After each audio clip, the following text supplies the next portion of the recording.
Meus caros amigos e amigas, estamos tentando aqui entrar na internet, sinal fraco.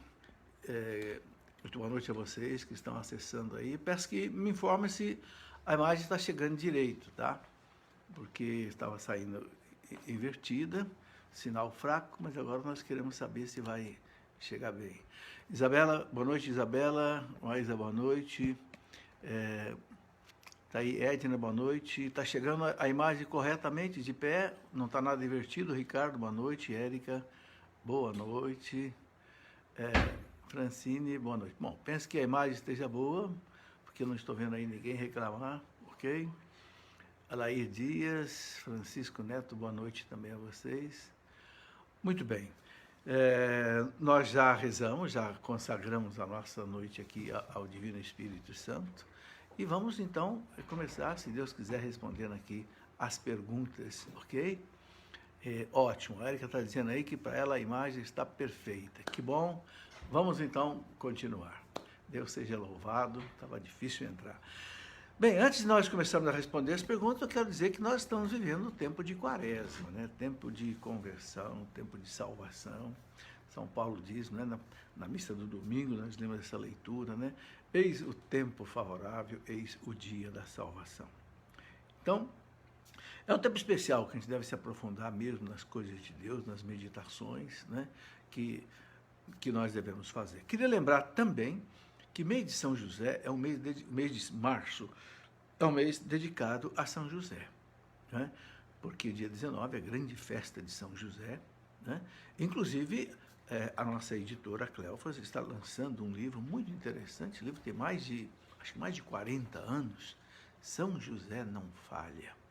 Esse livro foi escrito por um padre alemão, padre Afonso Weigl, que ele coletou quase 100 grandes testemunhos de pessoas que receberam graças e bênçãos através de São José. Então, a pedido de um outro padre, já lá de Curitiba, o padre Afonso Gessner, que já tem mais de 60 anos, que é alemão também, que conhecia esse livro, sugeriu que nós o publicássemos. São José não falha. Né? Quem quiser conhecer aqui grandes maravilhas, milagres, graças extraordinárias, coisas concretas, testemunhos vivos de pessoas que receberam de fato essas graças. Está aí pela nossa editora, você pode, quem quiser, pode até adquirir pela internet, entrar aí no loja.cleofas.com.br, todos os livros que eu mostro aqui. Quando a pessoa faz uma pergunta, né, como eu faço lá no nosso programa na TV Canção Nova, Pergunta e Responderemos, sempre que aliado a uma pergunta, sempre eu gosto de mostrar algum livro, porque aí a pessoa pode aprofundar, né, nas respostas, no estudo da questão, se quiser, ok?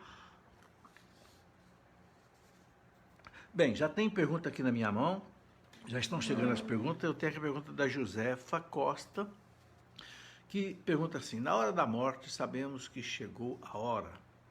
Meu esposo me falou que estava morrendo e morreu. Josefa, pode ser, né? Pode ser que sim, sei, pode ser que não. É difícil a gente dizer, né?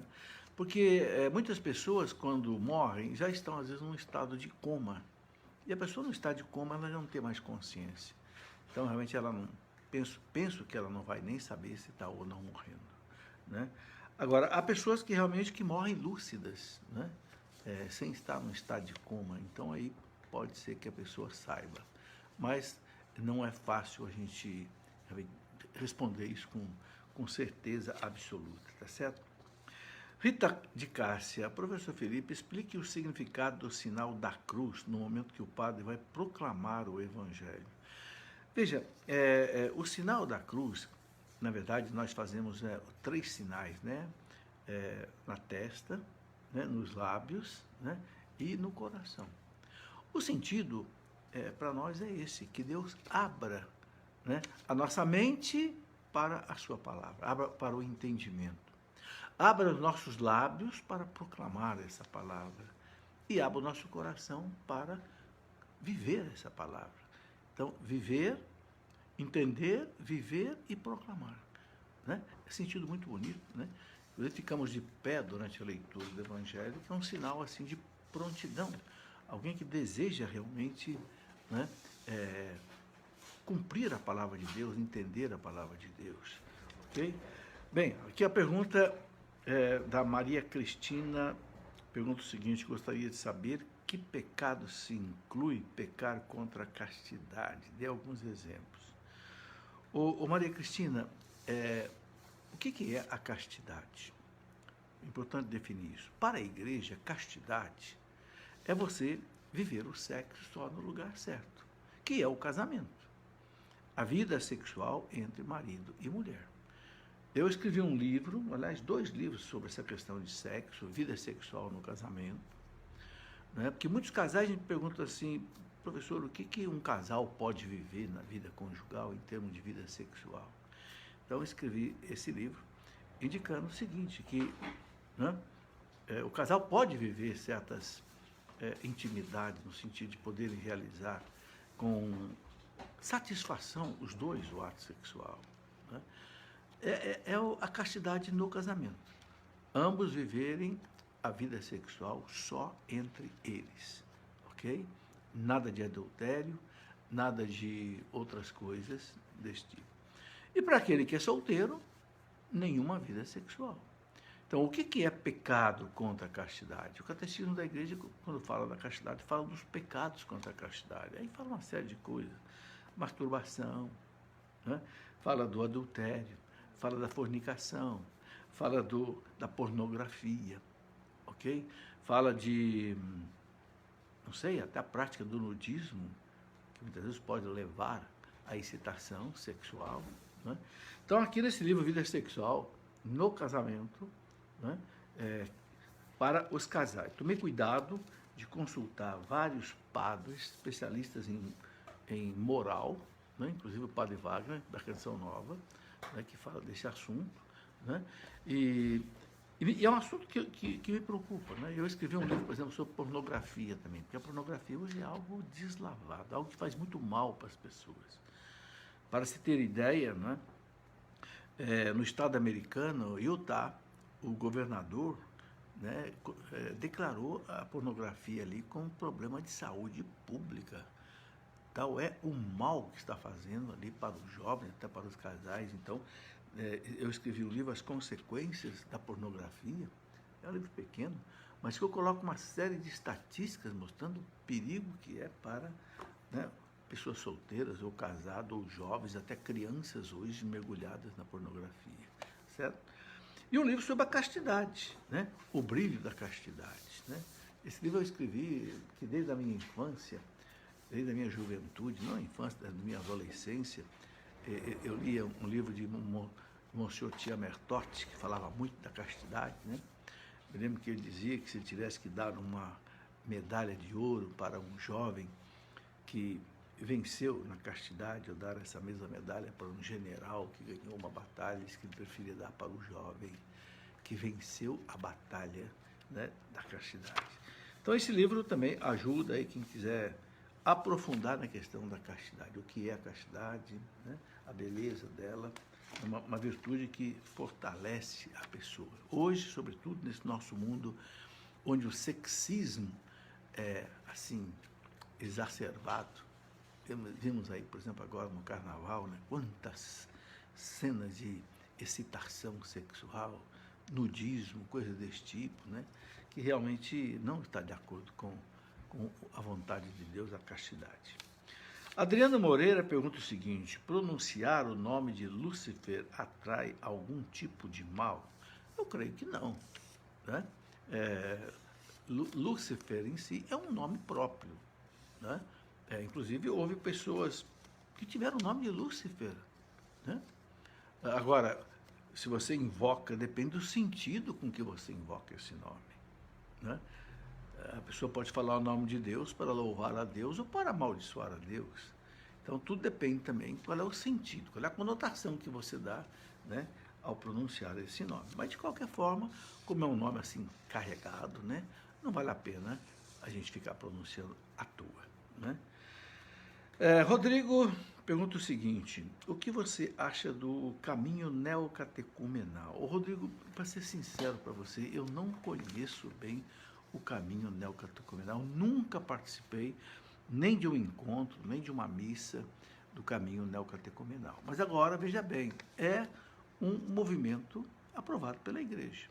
Então, mesmo que a gente possa não gostar da espiritualidade do neocatecumenato, mas a gente tem que respeitar, porque está aprovado pela Igreja.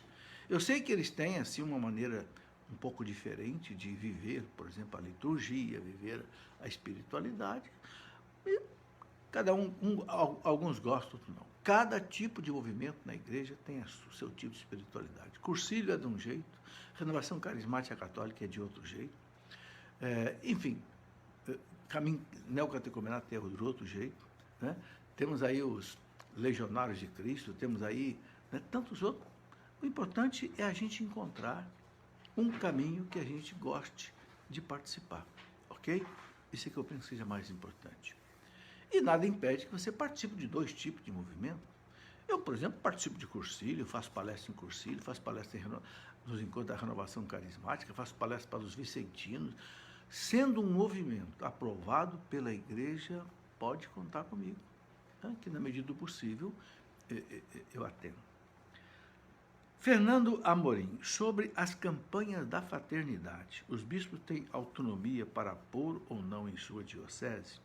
É lícito a alteração dos textos da Via Sacra? Veja, os bispos têm autonomia, sim.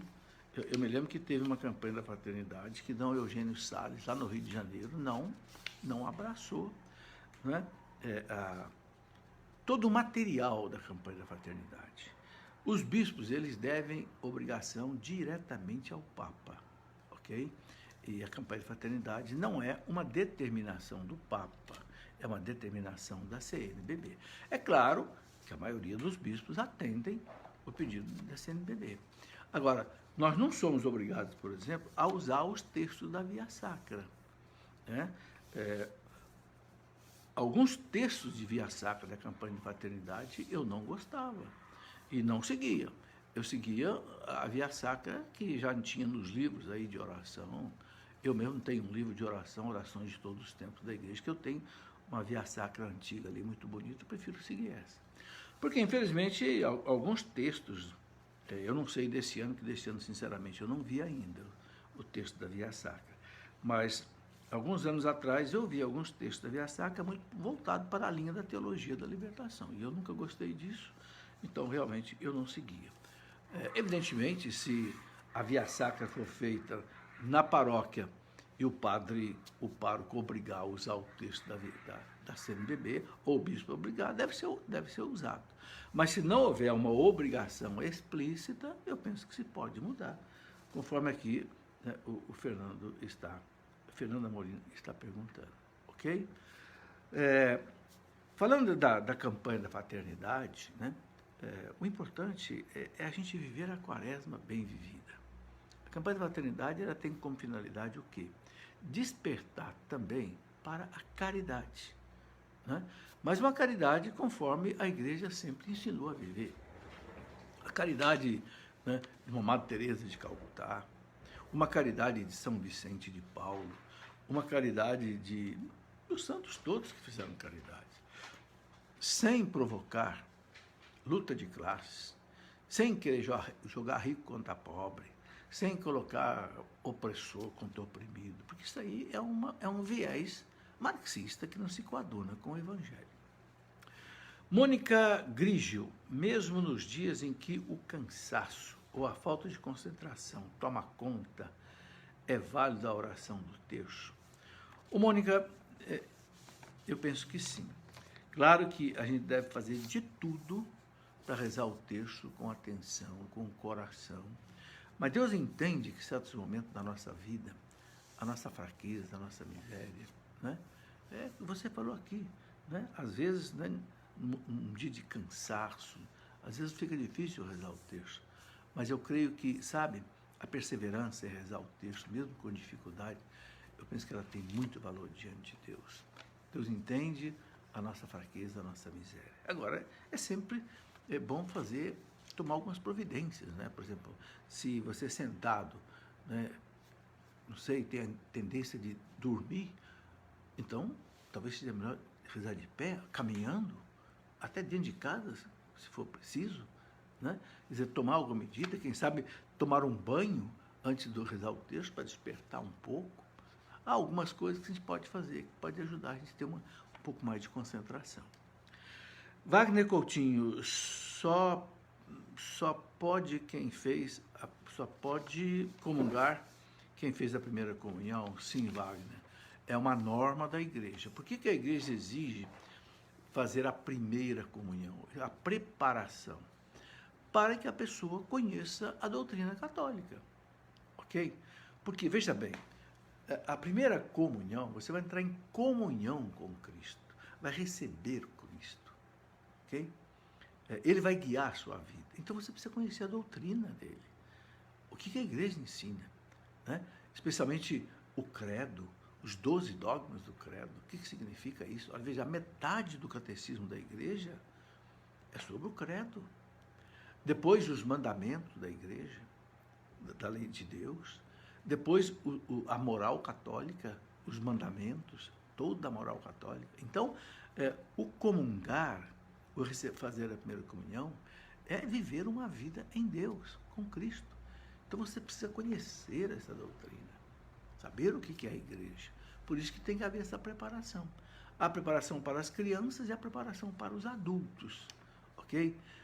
Então, não se deve comungar uma primeira vez sem ter passado por essa preparação, a menos que a pessoa adulta já tenha uma boa formação, né? E com a devida autorização do pároco, ela possa, então, quem sabe, se uma preparação assim mais imediata, ela possa ficar preparada para fazer a primeira comunhão. Maria das Graças, o que tem a dizer da divisão dentro da igreja, os de direita e esquerda, politicamente falando? Bem, Maria das Graças, vejam bem, a igreja, ela tem filhos de todos os jeitos, né? A gente sabe que na igreja existe uma linha mais de direita, mais conservadora, e uma linha de esquerda, né? A linha de esquerda, o perigo da linha de esquerda é exatamente cair no marxismo, né? Não é porque um padre, um bispo, fala da necessidade da caridade, fala da necessidade, né, de ajudar o próximo, que ele está indo para um caminho marxista, comunista, não, de jeito nenhum, né? Agora, o perigo é quando quer se excluir alguém dessa pregação. Achar que só o pobre se salva, o rico está condenado, aí devagar. Cristo não excluiu ninguém. Cristo foi na casa de Zaqueu, que era rico, corrupto, e converteu Zaqueu. Ok? E vivia no meio dos pobres. Então, Cristo não excluía ninguém, né? Bem, o que eu acho importante é o seguinte, é viver a doutrina social da igreja. Aliás, eu quero falar que o Vaticano publicou um compêndio de doutrina social da igreja, que é muito pesado, mais de 500 páginas, e eu pedi para um doutor em filosofia, que é professor na Faculdade de Filosofia da Canção Nova, de fazer um resumo, né, do compêndio de doutrina social da igreja. E ele fez, Dr. Paulo César da Silva, que fez doutorado em filosofia e também em teologia, ele fez esse resumo, né, sobre a doutrina social da igreja. É isso que a igreja ensina, né?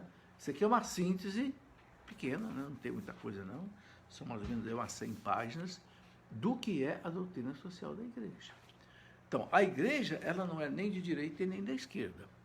A igreja, ela não é nem marxista de esquerda e nem adepta de um capitalismo selvagem de direita. Não. A igreja é pelo cristianismo. Okay? O cristianismo ele não é nem estatizante do marxismo e também não é puramente a sociedade na mão do mercado sem controle. Não. A igreja, vale a pena estudar a doutrina social da igreja, porque aqui é o resumo de mais de 10 encíclicas dos papas que tocaram na questão social. Tudo começou lá com a Rerum Novarum, do Papa Leão XIII, por volta do ano 1000, né? Logo que começou o comunismo na Rússia, em 1917, né? O Papa Pio XI falou sobre a questão, o Papa Leão XIII já tinha publicado a Rerum Novarum, depois a 40º ano, depois a 80º Adveniens, depois o Papa João Paulo II publicou Solicitudo Reis Socialis, enfim, o Papa João XXIII publicou Mater et Magistra, Paulo VI publicou Patium Terris, né? Populorum Progressio, ou seja, a igreja tem uma preocupação tremenda com a questão social. Mas, veja bem, é demorado aqui, para dar uma resposta dessa, de detalhar tudo da doutrina social da igreja. Por isso eu estou mostrando esse livrinho do Dr. Paulo César, Doutrina Social da Igreja. Aqui é o que a igreja quer que a gente entenda. É a proposta da igreja para o problema da justiça social no mundo. Sem violência, sem luta de classes, sem quebra-quebra, né? Mas não, de acordo com a doutrina de Jesus. Jesus nunca foi um revolucionário, Jesus nunca foi um agitador, nunca Jesus jogou o povo contra o governo contra o povo, não. Ele mandou dar a César o que é de César, dar a Deus o que é de Deus. Vale a pena estudar a doutrina social da igreja. Aí a gente entende um pouco o que está errado nessa luta entre esquerda e direita dentro da igreja. Helenita Silva, por que nossos santos mais atuais não podem ser considerados doutores também, uma vez que deixaram tudo para viver na simplicidade, como São Francisco de Assis? Helenita, o santo doutor não quer dizer que o santo seja mais ou menos santo do que os outros, não é isso. O santo doutor é aquele santo que ele trouxe uma contribuição muito grande à doutrina da igreja. Então, por exemplo, são 32 homens e 4 mulheres. São pessoas que deixaram uma marca profunda. As mulheres, por exemplo, Santa Teresa d'Ávila, ela deixou escritos fantásticos de espiritualidade, né?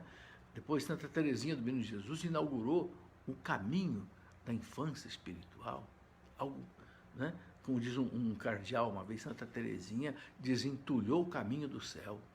O caminho do céu parecia um caminho difícil, de penitências, de coisas. Santa Teresinha disse, não, basta ser uma criança nos braços de Deus, né?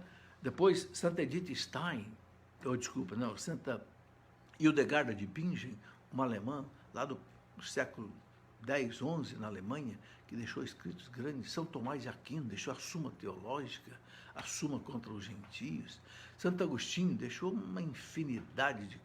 Ou seja, o santo doutor é aquele santo que deixou uma contribuição doutrinária, teológica, muito grande para a igreja. Ok? E só o Papa é que pode dar esse título de doutor.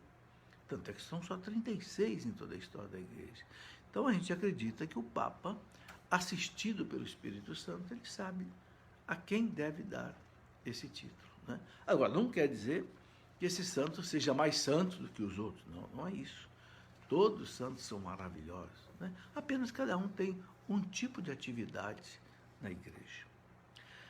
Sofia Ives, sou viúva há 2 anos e durante o tempo que o meu marido estava vivo, não nos casamos. Eu posso comungar sem fazer o curso da Eucaristia? Sofia, eu sugiro o seguinte, vocês viviam sem ser casados. Era uma situação diante da igreja irregular. Então é bom que você faça o quê? Se você já fez a primeira comunhão, se você foi batizada, fez a primeira comunhão, você pode então se confessar. Então, sugeriria que você procurasse um sacerdote, se confessasse, contasse tudo para ele da sua vida, né? Peça a ele o perdão dos seus pecados, aí você pode receber a Eucaristia, ok? A confissão com o sacerdote é exatamente para isso, para a gente confessar as nossas faltas, receber o perdão de Jesus Cristo através do sacerdote, e então poder receber o próprio Cristo em comunhão. Ana Paula, queria saber sobre o crematório, o que diz nossa religião. Ana Paula, a igreja autoriza a pessoa a ser cremada, está no catecismo da igreja. Só que tem uma coisa, né? Desde que não seja para a pessoa, vamos dizer assim, desafiar a crença na ressurreição. Ninguém vai ressuscitar mesmo, tudo acaba na morte, não existe nada além da vida, então eu quero ser cremado. Não.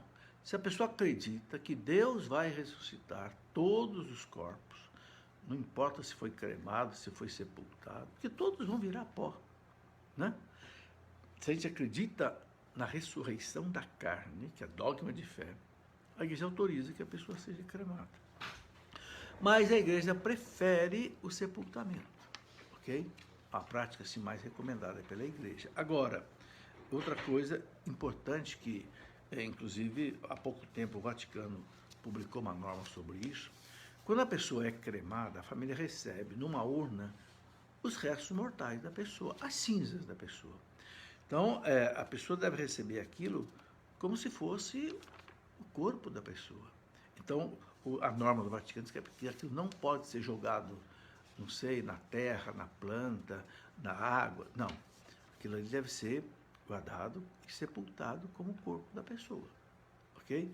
Eu não sei se há normas jurídicas, civis, de se a pessoa pode guardar isso em casa, se pode colocar, não sei, numa própria urna no cemitério, no próprio jazigo no cemitério da família, não sei. O que ele fala assim, não pode jogar na terra, não pode jogar no ar, não pode jogar na água, não pode jogar em planta. Aquilo tem que ser conservado, né? E como se fosse sepultar a pessoa, certo? Genival Angelino, posso ser diácono sem ser casado? O Genival, pode, aí você tem que ter aí mais de 35 anos, tem que receber a devida formação, não é? E o bispo vai te ordenar diácono ou não, conforme ele achar, se deve ou se não deve, tá? Valdecir Dambros, vou começar um curso para preparação de novos ministros. O que devo fazer para ser um bom ministro? Eu penso que aqui você está falando do ministro extraordinário da Eucaristia, né? Então, olha, eu gostaria de recomendar a você 2 livros. Um deles, exatamente, é O Segredo da Sagrada Eucaristia. Esse livro é um livro muito bom sobre a Eucaristia, que é uma compilação de 5 livros de uma obra maravilhosa de São Pedro Julião Eymar. São Pedro Julião Eymar foi um santo que amou a Eucaristia profundamente. Ele tem um livro também chamado Flores da Eucaristia. Sabe, eu acho que vale a pena ler esse livro, olha, Flores da Eucaristia, São Pedro Julião Eymar. Uma maravilha, maravilha. É uma página para cada dia do ano falando só da Eucaristia. É bênção sobre bênção. Depois, um outro livro que você pode aprofundar, também baseado nos ensinamentos de São Pedro Julião Eymar, esse, O Segredo da Sagrada Eucaristia. Esse fui eu quem escrevi, O Segredo da Sagrada Eucaristia. Esse aqui é do próprio São Pedro Julião Eymar. Esse, o que eu escrevi é uma síntese de 5 livros que São Pedro Julião Eymar escreveu. E o outro são reflexões que ele faz, uma em cada dia do ano, o Flores da Eucaristia. Eu penso que com isso você pode ter uma formação, o Valdecir, uma formação muito boa sobre a Eucaristia. E vale a pena também conhecer a parte litúrgica. Aí eu tenho um livro sobre a liturgia, né, para entender e celebrar a liturgia. O ministro da Eucaristia, ele precisa ter uma boa formação litúrgica. Então, nesse livro, para entender e celebrar a liturgia, vale a pena você conhecer todos os sinais da liturgia, as alfaias sagradas, o que significa, né, cada ponto, por exemplo, da missa, né? Ali eu coloco um resumo das instruções gerais do missal romano, o que o missal romano orienta na missa, né? Coloco ali aquele documento importantíssimo do Papa João Paulo II, Redemptionis Sacramentum, o que pode ser feito na missa, o que não pode, o que está errado, o que está certo, entendeu? Então, eu penso que uma formação litúrgica e uma formação teológica sobre a Eucaristia, desse livro que eu já mostrei, eu penso que você se prepara bem. Ricardo Gonçalves, por que Paulo VI permitiu protestantes na comissão da Missa Nova? Ricardo, eu não tenho conhecimento disso, que o Papa Paulo VI permitiu o protestante na comissão da missa nova. Sinceramente, eu não sei se houve isso, se não houve isso, eu nunca tomei conhecimento disso. E se houve, por que o Papa colocou? Eu sei que houve participação de convidados protestantes e também ortodoxos, também anglicanos, no Concílio Vaticano II. Mas, em relação à missa, sinceramente, eu não sei. Até se você tiver algum documento que trata disso com mais detalhe, que possa me mandar, eu gostaria de conhecer, e aí poderia depois analisar a questão. Eliane Francisca, tenho dificuldade para rezar o texto todos os dias. Como faço para conseguir rezá-lo todos os dias? Eliane, dificuldade todo mundo tem. Eu também tenho dificuldade para rezar o texto, mas eu rezo. Com vontade, sem vontade, com sono, sem sono, porque eu acredito no poder maravilhoso do texto, conforme Nossa Senhora cansou de dizer nas aparições. Então, eu penso que aí é uma questão de vontade, uma questão de propósito, né? Marque uma hora para você rezar o texto, entende? E sabe, e eu acho que quando a gente vai rezar o texto, a gente é meio tentado. Tentado a querer dormir, tentado a desistir, tentado... Porque a gente sabe que o texto é uma arma poderosa contra o demônio. Então é preciso resistir. Resistir. Né? São Pedro fala lá, São Pedro ou São Tiago fala, resista contra o demônio e ele fugirá de vós. Né? Resista, entendeu? Reze, mesmo sem vontade, mesmo sem assim, né, toda a convicção que a gente sempre gosta de ter. Sandra Ibiapino, acho que é isso mesmo. O que você acha da fala de Olavo de Carvalho sobre a igreja? Ô Sandra, eu não gosto quando o Olavo de Carvalho ataca a igreja. Não, a igreja tem que ser respeitada. Não gosto quando ele ataca o Papa, ataca algum bispo, a própria CNBB, não. Eu penso que nós temos que respeitar. Se nós tivermos que fazer alguma crítica a algum padre, a algum bispo, ou a própria CNBB, ou a igreja, a gente, como cristão, não deve fazer uma crítica assim, pública, que machuque a igreja. Jesus recomenda a correção fraterna. O que é a correção fraterna? Está lá no Evangelho de São Mateus, no capítulo 19, se o teu irmão errar contra você, vai lá, em silêncio, em sigilo, conversa com ele. Se ele não se emendar, leva 2 testemunhas. Se ele não se emendar, leve-o à igreja.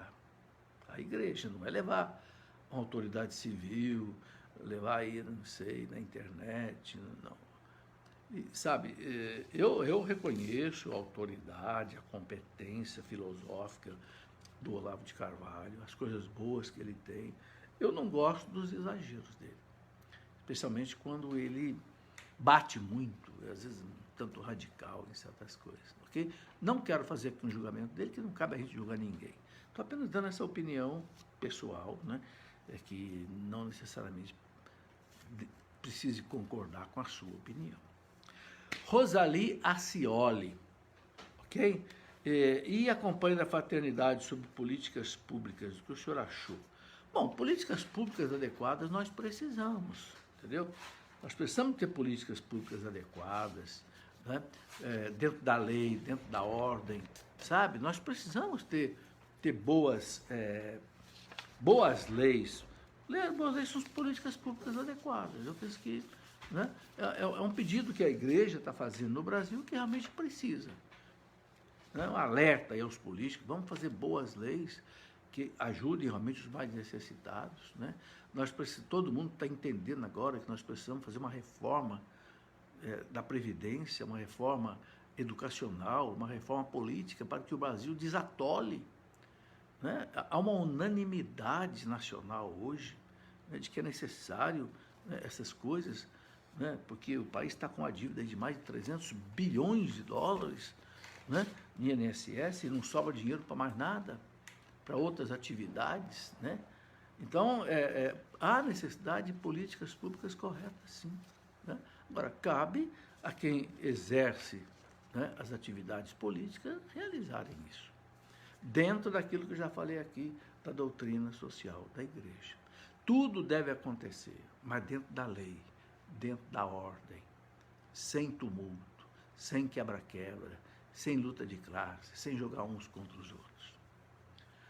Vera Lúcia Gabriel, qual o melhor livro para uma mãe que perdeu seu filho em acidentes? Não tenho dúvida de dizer Breviário da Confiança. Leia este, todo mundo que passou pelo problema da morte, eu recomendo esse livro, Breviário da Confiança. Né?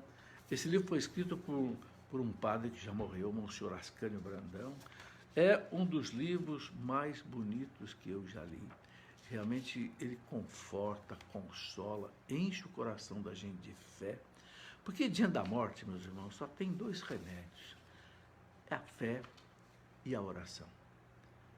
E a ação de Deus no coração da gente com o tempo que vai passando. Né? Esse livro, por exemplo, o Breviário da Confiança, me ajudou, por exemplo, quando eu perdi minha esposa 6 anos atrás. Por isso que eu recomendo, nós temos aqui, nós distribuímos pela editora Cleofas, né? Até quem quiser adquirir pelo site, tem o site loja.cleofas.com.br. Muito bem, a pergunta da Inês Goulart, qual é o significado do incenso na missa antes do Evangelho? Goulart, Inês Goulart, o incenso, né? Lá no livro do Apocalipse está escrito, né? A oração dos santos subia assim como um incenso a Deus. Então, o incenso é um louvor a Deus, é uma ação de graças a Deus, é um culto a Deus, ok? Usado na liturgia. Então, antes do Evangelho, se incensa o Evangelho, por quê? Porque é a palavra de Deus, é o verbo, né? O verbo é a palavra de Deus. Então, é um louvor ao verbo que é prestado ali naquele momento. E o incenso você vai ver na missa, em todos os momentos que o incenso é usado, tem esse sentido. João Antônio, eu gostaria de saber sobre a teologia da libertação e até onde pode prejudicar a igreja. Ô, João Antônio, eu escrevi um livro sobre teologia da libertação. Aliás, escrevi não.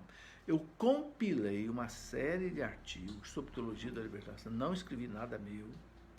E o primeiro artigo que eu escrevi, o primeiro artigo que está no livro, é exatamente do Papa Bento XVI, quando ele era prefeito da Sagrada Congregação da Fé no Vaticano. Teologia da libertação. Né? Bom, a teologia da libertação, que nasceu aqui na América Latina, é uma teologia da libertação de cunho marxista, né? Revolucionária, né? Que esvazia a fé no sentido espiritual e politiza a fé, torna a fé algo assim meramente político, acreditando que o que vai salvar o mundo é apenas ação política e não ação da fé, da espiritualidade. Bom, o Papa Bento XVI condenou radicalmente, e o Papa João Paulo II também condenou radicalmente essa teologia da libertação de cunho marxista. Então, tanto é que o primeiro artigo que aparece nesse livro, do Papa Bento XVI, ele coloca assim: eu vos explico o que é a teologia da libertação. Aí valeria a pena ler esse livro para você entender. E o Papa chega a dizer o seguinte: não é simplesmente uma heresia, é a pior que já apareceu na igreja. Olha, gente, que na igreja teve muita heresia. Por que o Papa Bento XVI chama de pior heresia? Ele fala uma heresia singular. Por quê? Porque ele fala assim: enquanto as outras heresias destruíam um ponto da fé, a teologia da libertação destrói todo o cristianismo, vira o cristianismo no avesso, altera completamente a moral, a espiritualidade, a liturgia, a catequese, tudo. Cria um cristianismo falso, então muda tudo. Agora, eu gostaria de dizer o seguinte: não quero que você acredite no que eu estou falando, gostaria que você pegasse esse discurso do Papa Bento XVI, eu vos explico o que é a teologia da libertação, e você vai entender o que é a teologia da libertação marxista. Agora, dizem que existe uma teologia da libertação boa, que é uma teologia da libertação, a libertação a partir do espiritual. A partir do quê? De você arrancar do coração do homem o pecado. Porque Jesus veio para tirar o pecado do mundo. Eis o Cordeiro de Deus que tira o pecado do mundo. O Papa Paulo VI, na exortação apostólica deles, né, sobre a evangelização, Evangelho Enunciante, ele fala o que é a libertação. A libertação é libertar o homem do pecado e do demônio. É assim que o Papa Paulo VI define o que é a libertação. E não simplesmente uma libertação social, política, econômica. Não basta isso para salvar o homem. Nem só de pão vive o homem, mas de toda palavra que sai da boca de Deus. Ok? Bom, resumidamente é isso. Falar sobre teologia da libertação vai aí uma palestra de 1 hora. Mas eu deixo esse livro recomendado, Teologia da Libertação. Aqui eu coloquei uma série de artigos de bispos, de cardeais sobre o assunto. Não escrevi nada meu. Muito bem, Kátia Renato. Nós temos aqui meu afilhado de batismo, quer que eu seja madrinha de crisma também. O que me orienta? Não tem problema, né? Só não pode ser madrinha de crisma ou padrinho de crisma o pai e a mãe da criança, como também no batismo, né? Mas se você já é madrinha, né, de batismo, pode ser também madrinha de crisma, não tem problema nenhum, ok? Bem, não sei se tem mais pergunta para hoje. Tem mais um pouquinho, já são 9 horas, né? Já está na hora da gente encerrando. Mas como ainda tem mais pergunta aqui, quem aguentar assistir mais um pouco aí, eu ainda vou responder. Mas são as últimas agora, tá? Eu tenho aqui mais 3 perguntas. Crisandre Mateus Ramos, poderia explicar sobre o jejum de querer tirar algo do que gosta na quaresma, não apenas carne? Ramos, qualquer tipo de jejum é válido. Você, eu gosto muito de chocolate, não vou comer chocolate na quaresma. Tá valendo. Eu tomo cerveja, tira a cerveja, é válido. Eu tomo refrigerante, não vou tomar refrigerante, é válido. Qualquer sacrifício é válido. Agora, o jejum, eu não vou almoçar, por exemplo, nas sextas-feiras. Ou não vou comer carne nas sextas-feiras. É uma forma de jejum. E é importante, faz bem para a vida espiritual. Ok? Então, escolha um tipo de jejum que você consiga fazer, que você não fique assim com dor de cabeça, passando mal, possa trabalhar, inclusive. Entende? Tem gente que faz jejum a pão e água, às vezes 2 vezes por semana, quarta-feira e sexta-feira. Outros fazem na sexta-feira. Outro tira uma refeição. Não vou almoçar ou não vou jantar. Pronto, escolha aí o que você consegue fazer. Maria Georgina, há algum material que nos oriente na leitura das cartas de São Paulo? Georgina, eu escrevi um livro sobre curso bíblico, um curso bíblico, né, resumido, né? E estou dando pelo meu site um curso de teologia, onde inclusive agora nessas aulas, eu estou dando a explicação das cartas de São Paulo. Se você quiser entrar aí no nosso site, cleofas.com.br, tem aí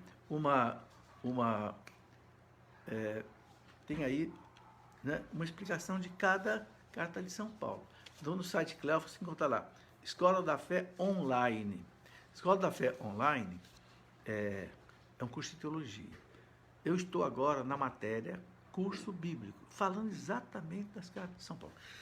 Eu escrevi um livro resumido, explicando a Sagrada Escritura, né? Volume 2 da Escola da Fé, onde eu dou uma explicação sobre cada uma das cartas de São Paulo. Não é uma explicação muito detalhada, porque é um livro fino, mas no curso de teologia que eu estou dando online, pela internet, né, aí eu estou fazendo uma aula detalhada sobre cada uma das cartas de São Paulo, inclusive até o Apocalipse. Bem, Maria, já respondi da Maria Georgina. Rafael Luan, tenho dificuldades para pedir e acreditar na intercessão dos santos junto a Deus. Sempre levo minhas intenções diretamente a Deus. Como faço para ser mais crente nos santos? Rafael, acredite na igreja. Sabe, nós temos que acreditar naquilo que a igreja ensina, porque a igreja, ela recebeu de Cristo o dom da infalibilidade na doutrina, não em ciência, não é? Quando a igreja ensina, e a igreja ensina que os santos no céu intercedem por nós sem cessar. Por isso que a igreja recomenda as novenas, Agora, por exemplo, estamos na novena de São José, e eu estou fazendo a novena de São José. Acredito piamente na intercessão de José, e muitas graças já recebi através de São José. Faço novenas de Nossa Senhora, São José, né? Os santos. Acredite naquilo que a igreja diz. Os santos diante de Deus, eles intercedem por nós sem cessar, oferecendo a Deus os seus méritos, ou seja, tudo que eles fizeram de bom aqui nesta vida, para que Deus atenda às nossas necessidades. Ok? Então, é um caminho que a igreja orienta que a gente... Eu sugiro a você o seguinte: experimente. Faça, por exemplo, uma novena a um santo, uma necessidade que você precisa. Comece a pedir a Nossa Senhora, aos santos, a graça que você precisa. Faça a experiência. Você vai ver que você terá resultado e a sua devoção aos santos vai crescer. Não tenha dúvida. Ivani Santos: por que uma pessoa divorciada não pode comungar, sendo que casada estava sofrendo muito? Ô Ivani, a pessoa divorciada, conforme a situação dela, ela pode comungar. Qual é a pessoa divorciada que não pode comungar? Se ela teve uma segunda união fora da igreja, aí ela não pode. Por quê? Porque ela não é casada de acordo com a igreja. Não é casada na igreja, então ela não está cumprindo a lei de Deus. Então não pode comungar o Cristo, o corpo de Cristo, se não está em comunhão com a lei de Cristo. Mas a pessoa que separou do marido, né, por motivo justo, porque o marido a traía, porque o marido a ofendia, o marido a batia, sabe, procura um sacerdote e se confesse. Há pessoas separadas que são às vezes até ministros da Eucaristia. Então não é quem a igreja não concorda que comunga é a pessoa que está na segunda união, não apenas a pessoa separada. Bom, meus amigos, chegamos aqui então. Eu quero só deixar aqui algum recado antes da gente concluir. Nós recebemos muitas perguntas, graças a Deus. Eu peço desculpa porque não consigo responder todas hoje, mas na próxima segunda-feira, se Deus quiser, às 20 horas, né, nós teremos outra live para responder outras perguntas, se Deus quiser. Tá bem? Eu quero pedir que você divulgue isso para os seus amigos, né? É um programa que muita gente gosta por causa de ser perguntas e respostas, né? E quero dizer também que todos os livros que eu tenho mostrado aqui, tem muito mais aqui, né? Você pode adquirir da nossa editora, Cleofas. É uma editora que eu fundei só para escrever livros católicos, nada mais, e livro de formação. Porque nós temos hoje, meus irmãos, muito reavivamento, graças a Deus. Muita gente se convertendo, mas nós temos pouco aprofundamento. Então eu fundei essa editora só para fazer aprofundamento. É como uma árvore. A árvore cresce para cima, mas ela tem que também crescer para baixo. Senão ela não se sustenta. O cristão também é assim. Okay? Então nós temos aí o site loja.cleofas.com.br, que você pode conhecer todos os livros e adquirir aquilo que você tiver interesse. Muito obrigado, que Deus nos abençoe, que Deus abençoe você, abençoe a tua família, que São José, nesse mês dele, né, o grande pai da igreja, patrono da igreja, derrame sobre todos a sua graça e a sua bênção. Em nome do Pai, e do Filho, e do Espírito Santo. Amém. Muito obrigado a você, muito boa noite. E, se Deus quiser, no sábado, nós faremos a live, nesse mesmo horário, 20 horas, sobre a liturgia do domingo, o segundo domingo da Quaresma. Um grande abraço.